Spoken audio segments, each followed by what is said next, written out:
Mana yang lebih penting? Gereja menjadi penuh dengan manusia, ya memang persembahan mengalir, gereja makin kuat, mungkin juga secara politik dan ekonomi. Tetapi jika karakter orang-orang tidak berubah, tidak menjadi lebih baik, apakah gunanya Kristus mati bagi kita? Earliest Gospels don't have Jesus speaking of church at all, and he doesn't preach Christianity. What he preaches is God. He preaches Tawhid. He didn't preach the incarnation. He didn't preach the Trinity. He didn't preach the atonement, according to the vast majority of historians. The problem for Christianity is the idea that God became a man in Jesus. This is a late idea.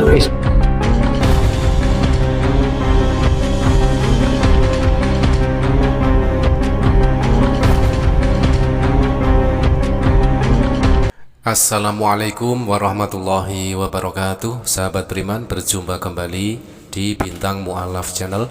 Mudah-mudahan kita semua selalu sehat walafiat di dalam lindungan Allah Subhanahu wa ta'ala. Salam satu Tuhan, Allahu Akbar. Sahabat, kesempatan kali ini kita akan tampilkan curhat dari seorang pendeta yang mana mengetahui keadaan di dalam gereja itu kosong, tidak ada jemaat. Dan lalu di situ kita bisa mendengar bagaimanakah curhatan dari seorang pendeta tersebut. Dan di video berikutnya kita akan tampilkan video dari seorang tokoh yang ternyata menyatakan bahwa Yesus tidak pernah mengajarkan untuk pergi ke gereja. Nah, sahabat, mari kita simak videonya. Apakah Yesus menghendaki gereja menjadi penuh? Dipenuhi dengan semua orang agar bangku-bangku ini penuh? Mungkin iya, tetapi ada satu hal yang lebih pasti Yesus inginkan, yaitu agar orang-orang memiliki karakter seperti Kristus. Mana yang lebih penting? Gereja menjadi penuh dengan manusia, ya memang persembahan mengalir, gereja makin kuat, mungkin juga secara politik dan ekonomi. Tetapi jika karakter orang-orang tidak berubah, tidak menjadi lebih baik, apakah gunanya Kristus mati bagi kita? Berarti tidak ada perubahan.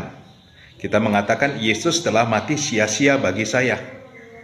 Maka lebih penting daripada gereja menjadi penuh adalah bagaimana orang Kristen benar-benar menjadi terang dan garam bagi dunia, sehingga kita mempengaruhi agar dunia menjadi satu tempat yang lebih baik, sehingga kita sendiri menjadi pribadi-pribadi yang lebih baik, pribadi yang unggul, pribadi yang berkenan di hadapan Allah, pribadi yang memuliakan Bapa, Putra, Roh Kudus, Allah yang Maha Esa, dari selama-lamanya sampai selama-lamanya. Milikilah karakter Kristus. Amin. 2 seconds later. I'll try and speak now in terms of what the scholarship says, what historians have discovered. It seems to me that Jesus didn't preach Christianity. He didn't come to found a church. For example, none of the Gospels, apart from one, speak of Jesus talking about a church at all. The earliest Gospels don't have Jesus speaking of church at all. And he doesn't preach Christianity. What he preaches is God. He preaches Tawhid. He didn't preach the incarnation. He didn't preach the Trinity. He didn't preach the atonement, according to the vast majority of historians. The problem for Christianity is the idea that God became a man in Jesus. This is a late idea. It's not there in Jesus' ministry. It's only found actually in the Gospel of John. This is the last Gospel to be written. In the earlier Gospels of Matthew, Mark and Luke, Mark's the earliest, there's no incarnation at all, and that's the least historical Gospel of all, and that is the Gospel of John. Ya teman-teman, dua buah video yang sangat kontras.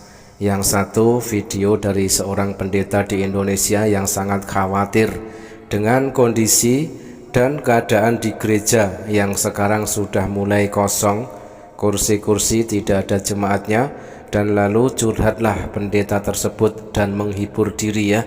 Memang realita di luar negeri sudah banyak sekali gereja-gereja tersebut sepi jemaat, gereja kosong, dan imbasnya gereja tersebut bangkrut lalu dijual. Itu sudah menjadi hal yang lumrah. Dan ironisnya, ketika gereja bangkrut tersebut dijual, dibeli oleh pihak muslim, dan lalu beralihlah fungsi gereja tersebut menjadi masjid. Berbeda dengan penuturan dari seorang pendeta di luar negeri, dari seorang tokoh yang bernama Paul William, pakar Bible di London ya, yang menyatakan di situ ternyata Yesus tidak mengenal Kristen. Ya, Yesus tidak mengenal Kristen. Yesus memang tidak beragama Kristen, sebab tugas dan misi Yesus hanya meneruskan dan melengkapi ajaran atau agama Nabi Musa alaihissalam, bukan merubahnya.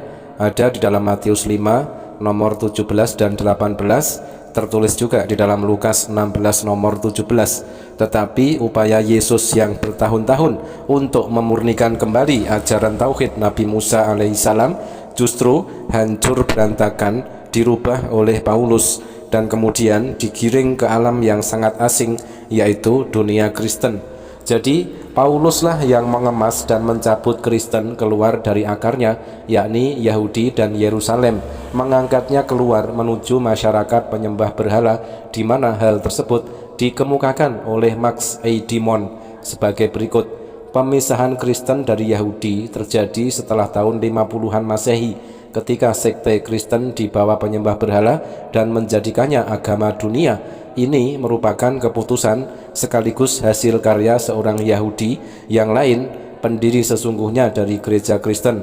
Namanya adalah Paulus dari Tarsus, yang lebih dikenal sebagai Paulus oleh umat Kristen, dan digambarkan pula oleh Calvin Rotzel, profesor ilmu agama Macalester College, St. Paul, sebagai berikut. Pauluslah nampaknya yang mempelopori untuk merusak agama yang benar dan vital. Berdasarkan pandangan ini, Pauluslah yang ngotot untuk membenamkan Yesus sebagai guru tentang perumpamaan.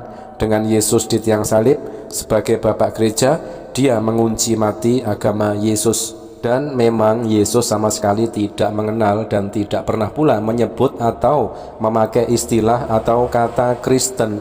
Sedangkan kata Kristen baru pertama kali diucapkan oleh seorang penyembah berhala sekitar tahun 50-an Masehi, tertulis di Kisah Rasul 11 nomor 26. Kemudian diucapkan oleh Raja Agripa II kepada Paulus, ada di Kisras 26 nomor 28. Dan yang ketiga diucapkan oleh Petrus dalam surat penetapan iman, ada di 1 Petrus 4 nomor 16. Dengan kata lain, bagaimana mungkin Yesus beragama Kristen, sedangkan Yesus sendiri wafat pada sekitar tahun 33 Masehi dan ajaran Kristen baru muncul sekitar tahun 50-an Masehi. Apalagi ajaran Kristen justru bertentangan dengan ajaran Yesus. Satu hal mendasar tentang pertentangan antara ajaran Yesus versus ajaran Kristen, ya, atau ajaran Paulus. Ajaran Yesus sangat jelas mengakui bahwa satu-satunya Tuhan yang benar adalah Allah, dan mengakui bahwa Yesus Kristus adalah utusan Allah. Tapi berbeda dengan apa yang diajarkan oleh Paulus yang justru menuhankan Yesus, yang notabene Yesus sendiri ngaku adalah utusan. Terima kasih sahabat, mudah-mudahan bermanfaat. Jazakumullah khairan kasiron. Wassalamualaikum warahmatullahi wabarakatuh.